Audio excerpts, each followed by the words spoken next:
Assalamu alaikum. Today we're carrying on with profile or elevation maps. Okay, so if you look at this picture here, I'll put a picture on for you on your group as well. This is called a profile map or an elevation map. So what it's doing is it's showing, if you read here, you can see elevation maps are often used for major endurance sporting events. Okay, examples in South Africa is the Comrades Marathon and the August Cycle Tour. Okay, so the Comrades Marathon is normally between Durban and Pietermaritzburg, and they have this marathon, and then you can draw elevation map like this. And then the August Cycle Tour is in Cape Town. So those are two endurance sporting events.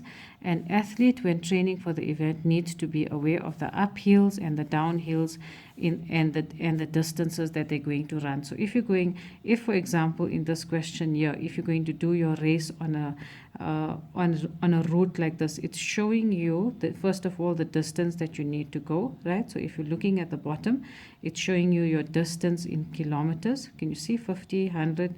150, 200, 250, 300 kilometers. It's showing you how far you're going to have to go. And then on the route, it's showing you the heights of the different. So especially from Durban to Pietermaritzburg, they have a lot of hills, right? So then they have to train according to how much endurance they need for those kind of hills. So this on the horizontal axis, it's showing you the distance, and on the vertical axis, it's showing you the elevation, which means here it's a bit flat, then they have to go uphill, then they're going a bit downhill, then they're going uphill, downhill. That's called the elevation of the map, and this is called a profile of an elevation map, where you can look at the map and you can think about. They train according to that for 10 minutes I need to be know how to go uphill, then I have a break, and then another uphill, etc. Right? So obviously you need more strength to go uphill, and then they work it out how they're going to relax themselves going downhill, and these are called endurance sporting events, which means it takes a lot of effort and they have to look at a map like this. Okay, so this example here is actually a profile of a Drakensberg rally challenge. Maybe you'll know better. I'm not sure if this is a car race or it's actually a rally. Should be a car. So they're looking at an elevation here.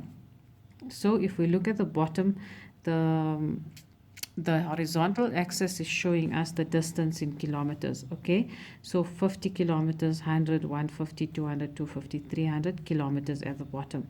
It's just a graph that you need to read. It's so simple, really. If you watch the video, you hardly have to study, and you just have to work through one question on your own and you'll be fine, inshallah. Right?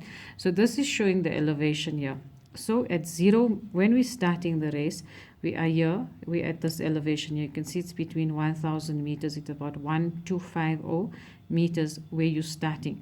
Then you're going to carry on. So if they ask you a question about where you are at 50 meters, all you need to go do is follow the line up and look there and approximately say that you are about 1900 meters up. Okay, so let's look at the questions here. The question says use the profile map below. So we know now this is called a profile map. It's profiling a Drakensberg challenge. Okay, and it says where the vertical x represents the elevation in meters and the horizontal x is the distance traveled in kilometers, to answer the questions that follow. What is the maximum elevation of the rally's route? So elevation, first of all, means the height. So what is the maximum height that they need to go, right? So till how high are we elevating? Okay, so here's your maximum height, and you can follow the line there, and you can see it's 2,500 meters, right? At what distance does the answer to question 1 occur? So what they're asking you is, here's your height here, right? But your distance is being shown at the bottom here. So you're just going to take your ruler and you're going to go down there, and they're saying approximately 110 kilometers. So you just need to work it out here and give an approximate answer of 110 kilometers. Can you see where we got the distance from? We're following the highest elevation, we're going down, and they're saying approximately 110 kilometers. The next one says determine the change in elevation on the steep downhill just before the 250 kilometer mark. So they're telling us where to go, 250 kilometer mark, right? So you can see here, now they're saying what? Determine the change in elevation in the steep downhill just before that. So when you're looking at a change in elevation, you're looking from that point what has happened to reach that point at the bottom. Okay, so you can see the answer. They've told you from approximately 2,400 kilometers. So if I use my ruler, okay, and I'm looking there, it's approximately 2000. Can you see where my point is? I'm starting from there. It's approximately 2,400 meters that I was at, and I have to go down, drive or run down how much, right, to 1,100 meters, right? So this is from this part here is representing 2,400, that top part there, and this bottom part here is representing 1,100. So they're asking you the change in elevation.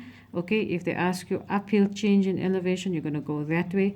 If they're telling you downhill change, you're going to go that way. So it's all logical. You just have to look at the picture and read the question, and you'll find the answer. It's very, very simple.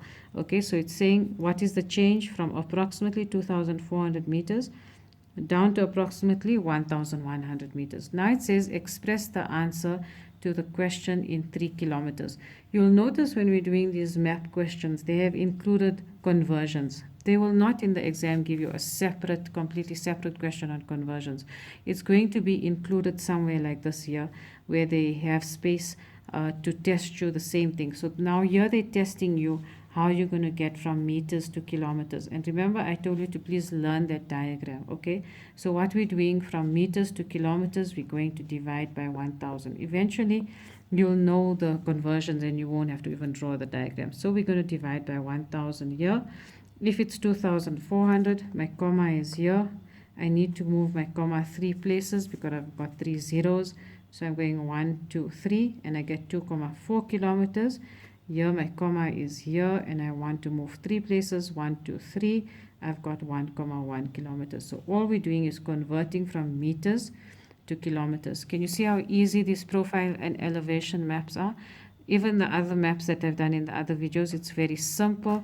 All you need to do is you need to look at the picture. The answers are in the picture, and you need to read off the map and just use a ruler to be accurate. Okay, you can see it's telling you your profile map is a map indicating the levels of steepness over a given distance. So it's telling you how steep it is. You can see, if you imagine, obviously a comrades marathon is an ultra marathon totaling a distance of 89 kilometers, and the race is run annually between Durban and Pietermaritzburg. So if you ever training for something like this and you're planning to ever do a marathon in your life, they do look at the profile of the distance that they need to go, and they're looking at the uphills. Can you imagine? You just watch it on TV and see how the uphills and the downhills are, and then you're understanding how the elevations are, and obviously it's about how much of energy you need to climb up and how much of energy you need to climb down, right?